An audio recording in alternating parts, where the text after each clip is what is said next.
Welcome back. We are working on a positivity bias. We're up to chapter 19, and the topic is moral struggles. And I find this is a very fascinating chapter because it's a kind of a different topic in the sense that now we're talking about morals. So there was a traditional Jew who found himself in a relationship that is discouraged by the Torah, once visited the Rebbe to discuss his religious quandary. He desperately wanted to live his life according to the letter of Jewish law, and yet his heart was persistently leading him in a different direction. After presenting his situation to the Rebbe, the man fell silent. He braced himself for a strong rebuke, expecting to be told in no uncertain terms how grave a transgression he was committing. The Rebbe, too, remained silent for a while. "I envy you," the Rebbe finally said. Now, caught off guard, the young man could not quite grasp the meaning. The Rebbe continued and he said, "There are many ladders each person is given in his or her own life. The ladders present themselves as life's challenges and difficult choices. The tests you are facing are the ladders that elevate you to greater heights. The greater the challenge, the higher the ladder. God has given you this difficult test because he believes you can overcome it. He has endowed you with the ability to do so. And only the strongest are presented the ladder as challenging as yours. Now do you see why I envy you?" That's an interesting thing about this particular chapter, in that a lot of the examples here did not give a prologue or an epilogue. I was kind of wondering what kind of a relationship he was in. Well, I think part of the idea of Romantic? well, I think that the nice part about leaving it wide open is that this type of conversation, did not happen just once here. This is a theme that has been repeated numerous times by the Rebbe. That the idea is that every challenge you're faced with is for your benefit. In fact, we can go back to Chumash. You know, the parsha of Lech Lecha. Lech Lecha me'artzecha min ladata mebeis avicha, right? Lech Lecha translates as go for yourself. And Rashi explains that this departure from your homeland, the land of your birth, your father's family, all of that, the reason you're departing is for your benefit. You always find some way to slip a little Torah in. Well, that's the whole thing. It's a Torah topic, right? The whole point here is that we're here with a divine mission to create a dwelling place for God below. What's the difference between us and a robot? A robot does what it's told. The malachim, the angels, they do what they're assigned. That's it. But there's no hana, there's no benefit, there's no pleasure that God derives by the angels doing their thing. And the guy who creates a robot, once he gets the programming right, it does what it's supposed to do. It does it 100 times. There's no further pleasure in that because it has no choice. Mankind was given freedom of choice, the freedom of will, because only when you're given a choice do you actually have a challenge. And the only benefit, the success is in overcoming the challenge. By the way, you just opened up a whole can of worms of artificial intelligence. Because artificial intelligence is starting to make choices. But by design, they're given the parameters in which they can make that choice. They don't have free will. Don't want to see them say, well, we don't need these humans. That's part of science fiction. That's the stories of science fiction. But the Torah aspect here. I remember 2001: A Space Odyssey with Hale. a whole genre of science fiction movies. Yes. Going back into when I was a youngin'. Right, when 2001 was what, that was a time when 2001 was still decades ahead. So the Rebbe thinks here that that these challenges, significant challenges, are given to people that can handle them, and it's a challenge for the positive. Right. I would like to hear his take on Job, but that's just me. But that's the whole point. The whole story of Job, of Eov, is that throughout all of that, he remained faithful and positive. And that's the challenge. That is exactly is the challenge. You know, to be given a challenge. So I like it to look into the idea of and as you know, I do interviews with veterans and collect their stories, and I use the paradigm of Joseph Campbell's work on the hero's journey. And if you look at the hero's journey, so everyone is the hero of their own journey, because the definition of the hero is the one who learns the most in the journey, right? So everyone is the hero of their journey. But every journey has challenges, and the success is overcoming the challenge. The celebration only comes after having completed the challenge. You run a marathon, not a walk down the block. No one celebrates that. A marathon, okay, now there's something to celebrate, right? So later on in this chapter, we're going to talk about the what was the food called? It's food that's just given to you. It doesn't. You didn't earn it. Yes. I don't have a Right. problem with that. Right. So continuing here inside the chapter. So there are certain premises, Torah premises, that we begin with to understand the Rebbe's perspective here. Number one, the first basic premise: struggles reflect strength, not weakness. When God asks Abraham to take his son, his only son, the son he loves, Yitzchak, and take him up as a sacrifice up on the mountain, right?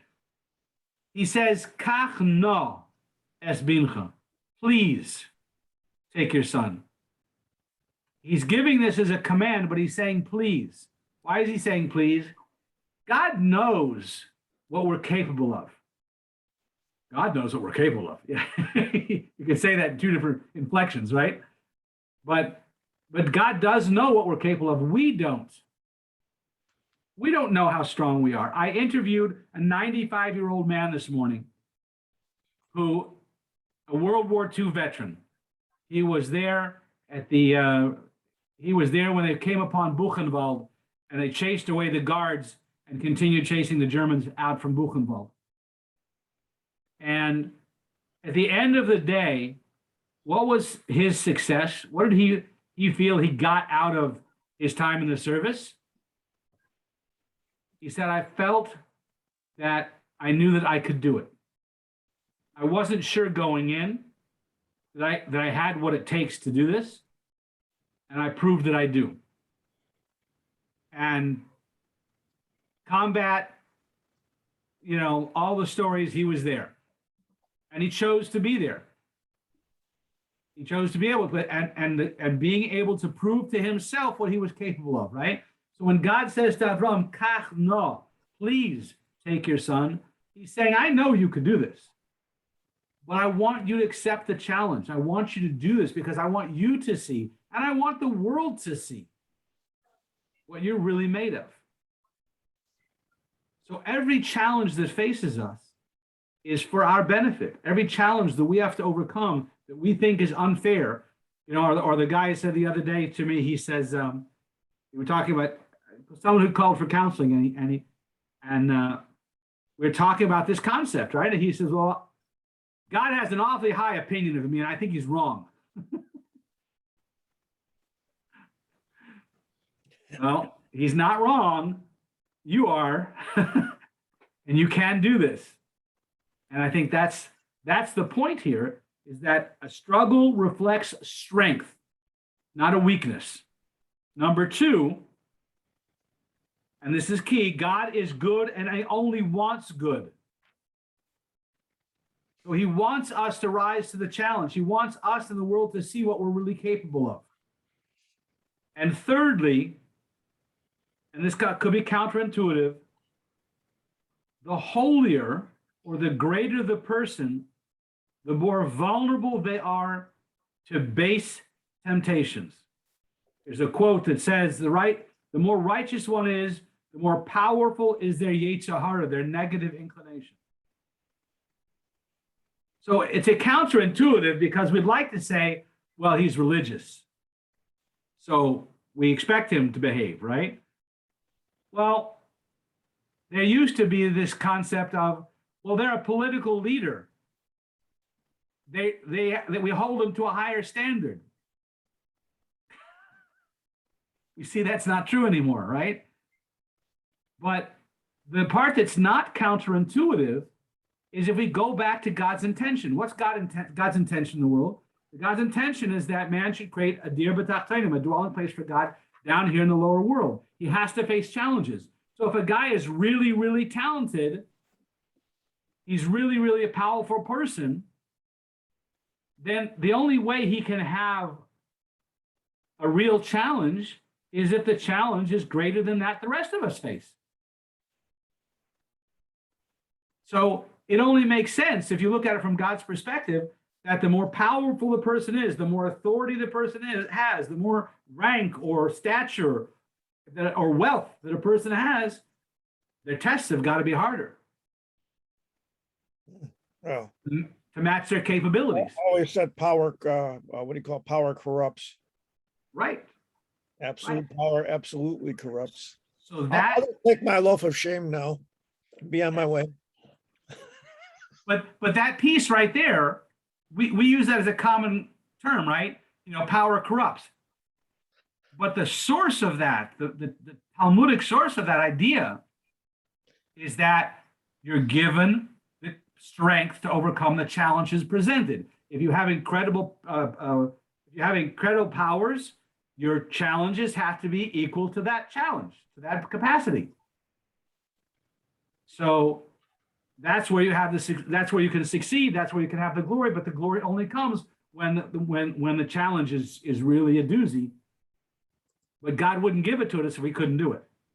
So with those three ideas, right, that struggle reflects strength, not weakness. God only wants good for us.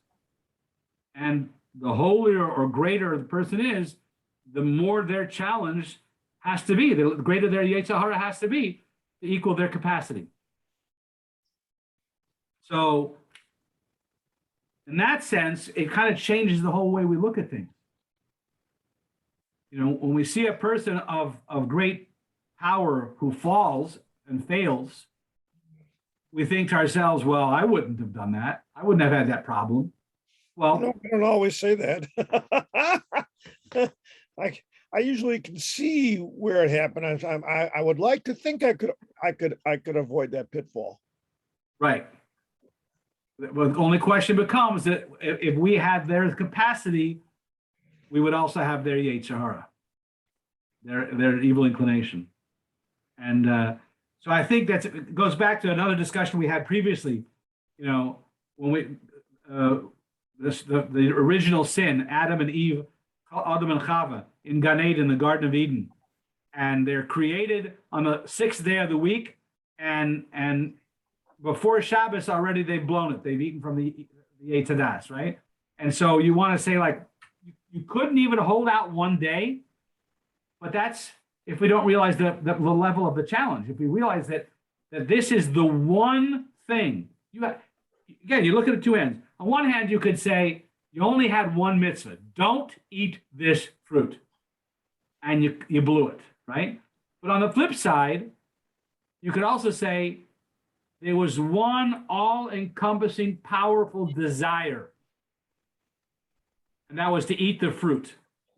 And they held out for numerous hours. They held out.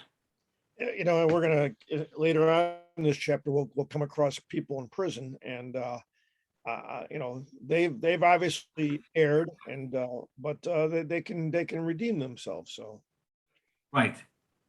Exactly. And the Rebbe, so let's just go straight to that part of the conversation here, right? So So the people that are in prison, they're incarcerated, they've obviously they assuming that it wasn't a mistrial, which there's plenty of sometimes to see. We've seen in Jewish history, from Dreyfus on down, we've seen plenty of trials that were stacked against and had nothing to do with reality, right? But let's say even if we say they did fail, and now they're incarcerated. But the Rebbe's point here is they have to have incredible capacities, because the trial of being in jail is one of the greatest challenges they can face. You've lost your freedom, and that's what defines man as different from everything else. Everything else in the world is we're free to make our choices.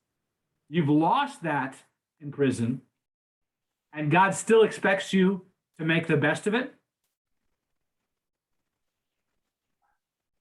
So you'd have to have incredible capacities to be able to meet that challenge. And we see, we talk about Joseph. Joseph was thrown into prison. And what did he do when he was in prison?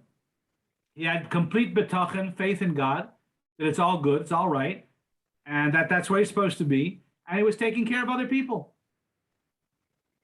That's true. He was interpreting dreams. Interesting. What happened? So it's a phenomenal thing that, our community, our society looks at prisoners as the dregs of society, but in a sense, Hello? they've got more kayach, they've got more capacity than the most of us. Agree. So therefore, when we look at that situation, obviously it's contrary to common opinion or common thought. And so that's a whole new way of looking at things. Again, this is when we look at things from a Torah perspective, when we look at things from God's definition of what's going on over here, then obviously it's a whole different story. And our chapter ends off with the idea that the Hebrew word nisayon, which means a test, a challenge, a serious test. Someone has nisyones, has challenges, right? So it's etymologically linked to the Hebrew word for nes, a miracle or an elevation, And so the amazing part then is going back to the idea. Every challenge we face is an opportunity. And we have the capacity to overcome it. We have the capacity to do some great things with it. But it is truly a challenge. It is a real challenge. So let's get some perspectives on this one.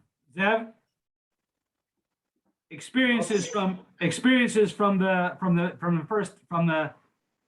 ER1, trauma 1 ER.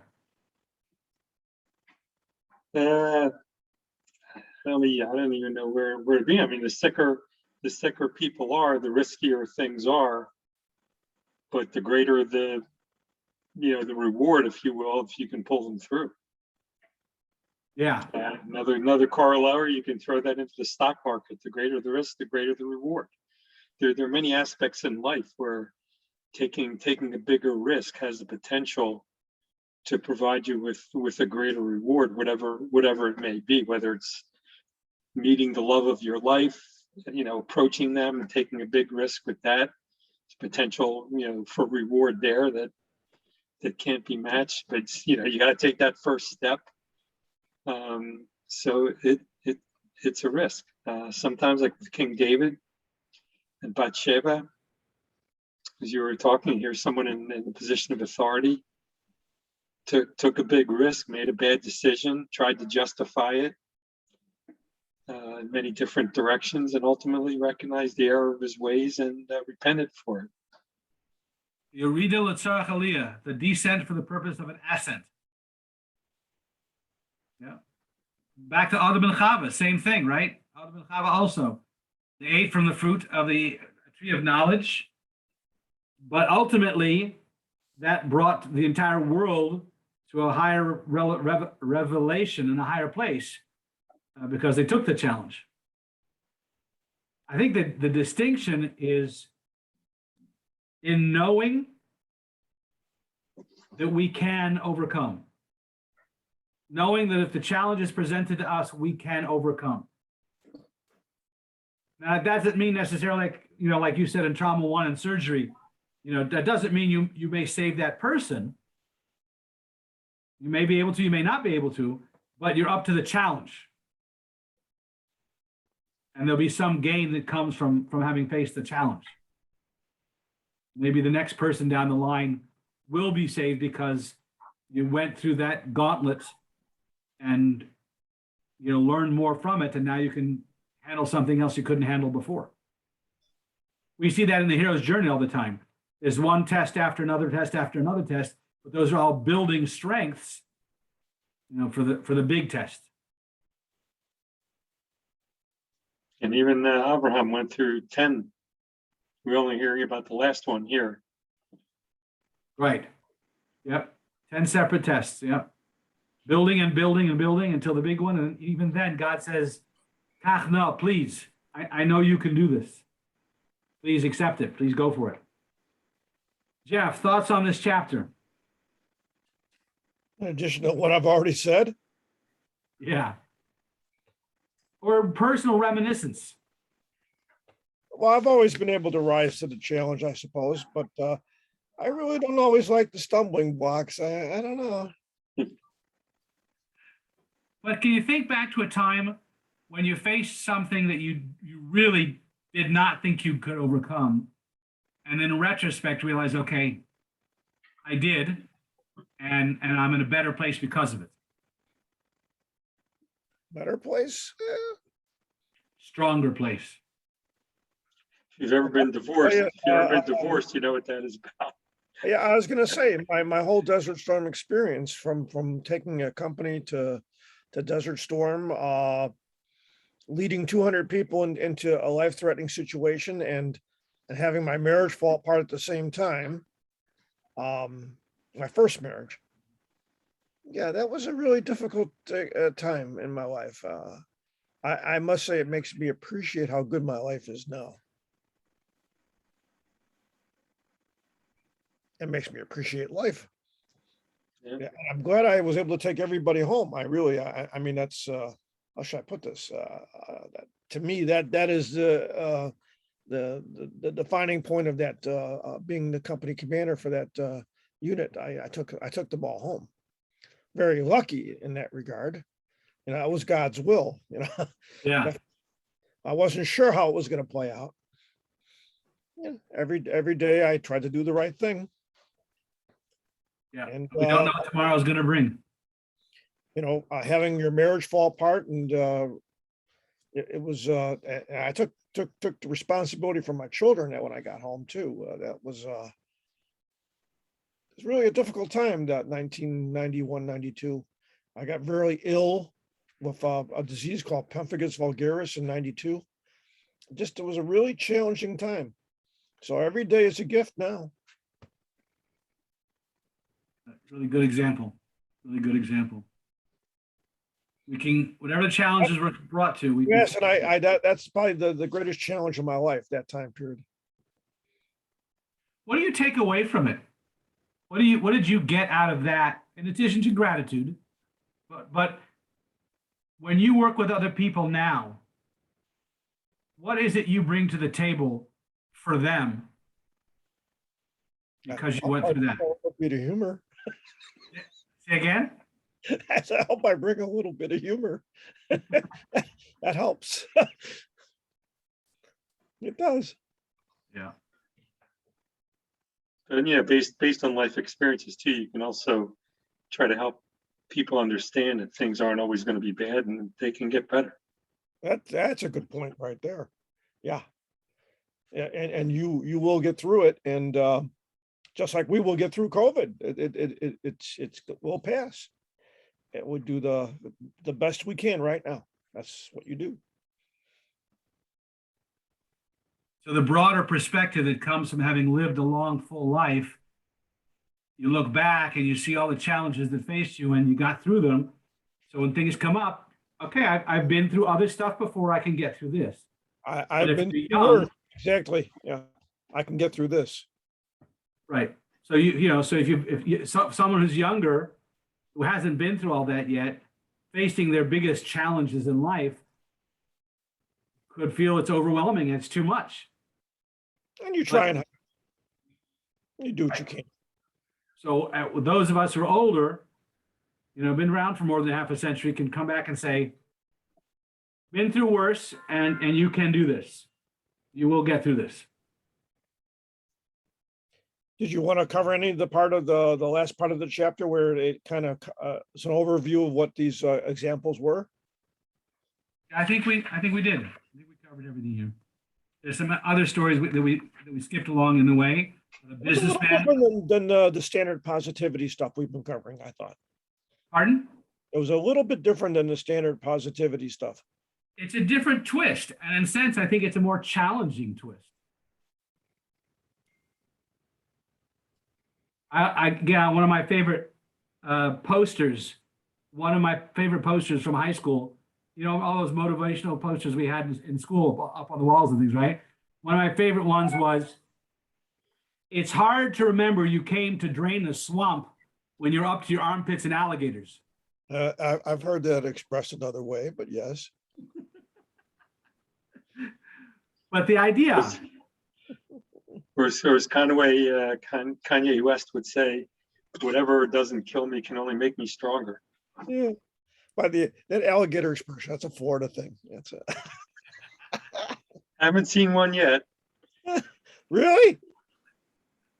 Oh, one day I took my son to Disney. We stayed at Shades of Green, and he says, "Dad, come outside." I'm letting him run around the golf course because the Shades of Green is built on a golf course. That's the military resort on Disney property. And there's this big alligator there. I'm going to stay away from that. They eat little dogs. They might eat a little boy. yeah, I'm surprised because I've been down there and I've seen alligators. So I'm surprised you've been down there this long. I haven't seen one, but I have to get you out. My wife saw one walking the dog like in an inlet, but look, she said he was sleeping or sunning himself because he didn't move. He wasn't. Yeah, but they can move pretty quickly when they do. Oh yeah. All right, we're going to wrap up this. I'm going to turn off the recording here.